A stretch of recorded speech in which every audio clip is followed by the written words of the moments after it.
जितने आस्था चैनल पर कथा सुन रहे हो, जितने फेसबुक और यूट्यूब पर सुन रहे हो, बहुत सावधानी से सुनना। 2 बार पशुपति व्रत कर लिए आपने, ये कर लिया आपने, प्रदोष कर लिया आपने, सोमवार कर लिया आपने, सारे अनुष्ठान कर लिए, बहुत सारे उपाय भी करे, तो पैसा घर में नहीं आता हो, बहुत चिंता लगी रहती हो, लक्ष्मी से जुड़ी हुई, व्यापार से जुड़ी हुई, पैसा आ ही नहीं गया, बहुत मेहनत कर रहे हो, बाबा से निवेदन तो करो, क्यों भटक रहे? सारी दुनिया में जाकर बोलिया है, जगह जगह जाकर प्रार्थना कर ली, निवेदन कर लिया, तो भी तुम्हारा अगर कोई काम ना बने, कहते हैं बेलपत्र। एक दिन शाम का समय, प्रदोष का दिन, प्रदोष काल, भगवान देवाधिदेव महादेव माँ जगतजननी पार्वती जी के साथ में भ्रमण कर।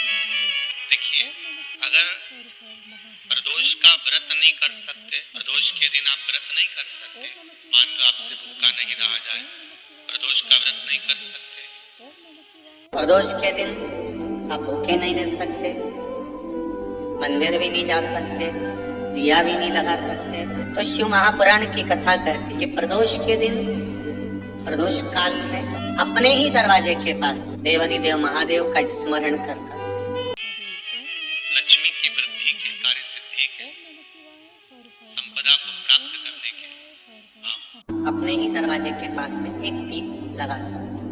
कौन से दिन? प्रदोष। कि हम अगर बीमारी के लिए कोई उपाय करें तो कौन से प्रदोष पर करें, और लक्ष्मी के लिए कोई उपाय करें तो कौन से प्रदोष पर करें? तो अच्छे से सुन लेना भाइयों। शुक्ल पक्ष में जो प्रदोष पड़ती है वो लक्ष्मी की वृद्धि के लिए होती है। कृष्ण पक्ष में जो प्रदोष पड़ती है वो रोग और बीमारी को मिटाने की होती है। तो जितने उपाय आपको प्रदोष के बताए जाते हैं उस हिसाब से आप करो कि शुक्ल पक्ष की प्रदोष है तो लक्ष्मी का कोई उपाय करना है तो हमें शुक्ल पक्ष की प्रदोष पे करना है। अगर हमें बीमारी से निपटने का कोई इलाज करना है या कोई उपाय करना है तो उसको कृष्ण पक्ष की प्रदोष पर करना है। अब शुक्ल पक्ष की प्रदोष, उसकी प्रदोष का दिन था, बैठा हुआ था,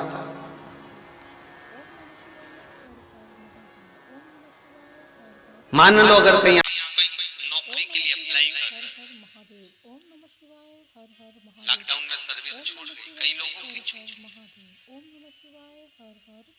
कंपनियां कई बंद भी हो गई, कई कंपनियों से निकाल भी दिया गया, कहीं पत्नी परेशान हो रही है, कहीं पति परेशान हो रहा है, आप कहीं अप्लाई कर रहे हो तो जैसा माता उमा प्रदोष काल में, प्रदोष के समय पर, प्रदोष काल के अंतर्गत बेलपत्री का स्मरण किया है। वो बेलपत्र का स्मरण अगर संसार का मनुष्य कर लेता है तो महाराज ब्रह्मवृत्ता पुराण कहती है कि उस जीव का ऐसा कोई कार्य नहीं जो सफल नहीं हो। महाराज मेरा निवेदन रहेगा, किसी एग्जाम में आप बैठ रहे हो, इंटरव्यू के लिए जा रहे हो, किसी कार्य के लिए जा रहे हो, नौकरी नहीं लग रही, सर्विस नहीं लग रही, तो महाराज तांबे के कलश में 11 बेलपत्र को रखा जाए और तांबे के कलश में 11 बेलपत्र रखकर उसमें 11 सफेद पुष्प को डाला जाए।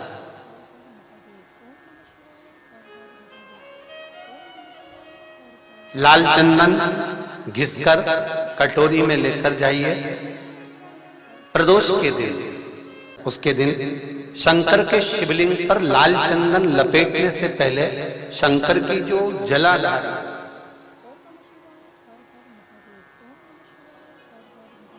महाराज ये शिवलिंग है,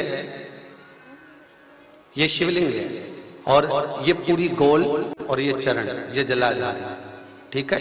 आपको पहले भी कहा है शंकर जी की पूरी जलाधारी में शंकर जी का संपूर्ण परिवार है। राइट, जो चरण है जहाँ से पानी नीचे गिरता है वो गणेश जी का स्थान है, लेफ्ट कार्तिकेय जी का स्थान है, बीच में जो मोटी सी लाइन है वो अशोक सुंदरी का स्थान है। जहाँ पर शिवलिंग रखा हुआ है ये माता जगतजननी जगदम्बा का हस्त कमल है। शंकर भगवान को माँ अपने हस्त कमल पर रखे हुए है। ऊपर से जो बूंद बूंद पानी जलाधारी से नीचे गिर रहा है। ये शंकर भगवान की 5 लड़कियां हैं, जया, विषहरा, सामरीबारी, दोतली और देव। ये ऊपर से बूंद बूंद जल क्रीड़ा शंकर जी के साथ में करती है। शंकर भगवान का संपूर्ण परिवार जलाधारी में विराजमान है। शिव महापुराण कहती है, माता उमा का चरित्र कहता है, कोई एग्जाम में बैठ रहे हो, कोई कंपटीशन एग्जाम में बैठ रहे हो और चाहते हो कि मेरी नौकरी इसमें लगना ही चाहिए, तो लाल चंदन का लेपन आपको इस पूरी जलाधारी पर करना है। लाल चंदन का लेपन पूरी जलाधारी पर करना। और महाराज जी, जिस कलश में आपने घर से 11 बेलपत्र और 11 सफेद पुष्प जल के अंदर डालकर लाए हो, उसको आप चढ़ाएंगे तो इस तरह से चढ़ाएंगे कि उसका भाग हमें दिखे चढ़ते समय। ऐसे नहीं चढ़ाना, उसको चढ़ाते समय इस तरह से चढ़ाएं कि वो जल का भाग हमारी ओर गिरता हुआ। महाराज, जब आप वो समर्पित कर दें, बेलपत्र, पुष्प आदि सभी चीजें, उस चंदन का एक थोड़ा सा भाग पूरी जलाधारी पर हाथ फेर कर अपने दरवाजे पर आते आते उसका स्पर्श कर दे। जिस दरवाजे से आप एग्जाम देने के लिए जाओगे, जिस घर से आप जाओगे, अपने घर के किसी भी दरवाजे पर उसका हाथ लगा दे या कोई स्थान को छू ले।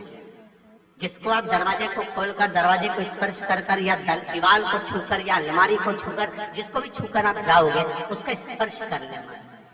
फिर आपको कुछ नहीं करना है। उमा शिवाय नमस्तुभ्यम। हर हर महादेव। दर्शकों, प्रदोष व्रत जो कि 7 फरवरी 2024 बुधवार के दिन है, शुक्ल पक्ष का प्रदोष व्रत लक्ष्मी की प्राप्ति के लिए, और कृष्ण पक्ष का प्रदोष व्रत रोग से मुक्ति के लिए किया जाता है, जैसा कि पंडित प्रदीप मिश्रा जी ने बताया है।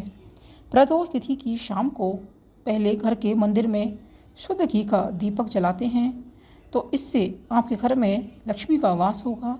इसके बाद एक तांबे के लोटे में शुद्ध जल लेकर उसमें 5 बेलपत्र, 1 शमी पत्र, 7 चावल के दाने डालकर शिव मंदिर जाएं और शिवलिंग पर अर्पित कर दें। इसके बाद कुछ देर बैठकर वहाँ ओम नमः शिवाय मंत्र का जाप करें। ऐसा अगर ये उपाय आप कर लेते हैं तो आपके जीवन की हर परेशानी दूर हो जाती है। प्रदोष व्रत के दिन घर में गंगा जल छिड़कने से सुख, शांति और समृद्धि आती है, नकारात्मक ऊर्जा दूर होती है। प्रदोष के दिन अगर आप व्रत नहीं भी कर रहे हैं तो तामसिक भोजनों का सेवन बिल्कुल नहीं करना चाहिए। प्रदोष व्रत के दिन किसी का अपमान नहीं करना चाहिए। इस दिन व्रत रखने वाले को काले रंग के वस्त्र बिल्कुल भी धारण नहीं करने चाहिए।